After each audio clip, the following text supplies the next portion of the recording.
So I want you to start thinking about burnout in two stages. So there's the orange zone. This is when you're overwhelmed, but you are still functioning. And then there's the red zone, where you just feel completely drained and everything feels impossible. There is a green zone, but this can sometimes feel like a myth because this is the zone where everything is running smoothly. We usually teeter in the orange zone because we're trying to do all the things: build a successful career, have a thriving social life, go on holiday, have a hot body, keep our family happy. Everything is exhausting. So being in the green zone is not always realistic. The goal isn't always to strive to be in the green zone.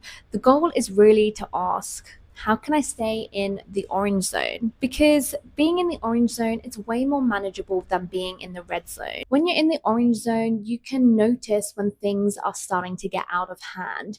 You can kind of hit that reset button and start making changes to stop things from getting worse. But when you enter that red zone, that's when shit hits the fan. I'm talking total meltdown. You have constant exhaustion, brain fog, mood swings from irritability to anxiety. Maybe you're dreading going into the office in the morning. Maybe you don't even want to get out of bed. You might just want to curl up and cry.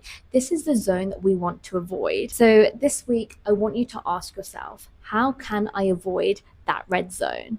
Here is your no BS advice for your job, lifestyle, and mind this week. If you're new here, hi, I'm Thalia.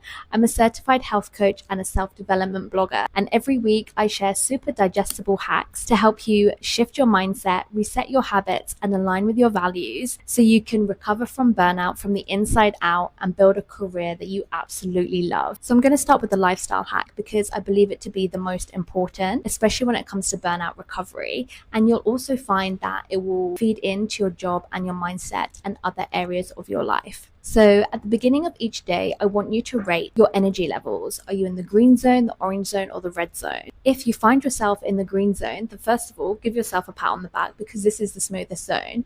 And then ask yourself, what is one thing I can do to stay in the green? If you find yourself in the orange zone, again, ask yourself, what is one thing I can do to stay in the orange zone?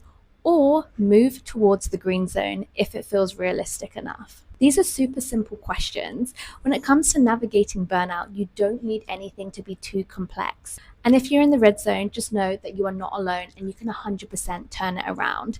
Simply ask yourself, what is causing me to be in this zone? And how can I change that? And what's something I can do to move closer to the orange zone? This energy check-in will then feed into your job. So if you do find yourself in the orange zone, now might be the time to set boundaries. For example, start saying no to extra work, limit your to-do list to just 3 items, and start delegating. If you find yourself in the red zone, it might be time to have a serious chat with someone you trust, like your boss, a coworker, HR. Be honest about how you're really feeling and ask if there's anything they suggest to help make things easier for you. And if you're in the green zone, don't worry, you're all good here. Just keep doing you. But if you do find yourself moving into the orange zone as the day goes on, so maybe your tasks are piling up, the pressure is increasing, give yourself permission to just pause and take a break. Step outside for 5 minutes, breathe, reset, and once you come back to your desk, give yourself one priority to end the day on.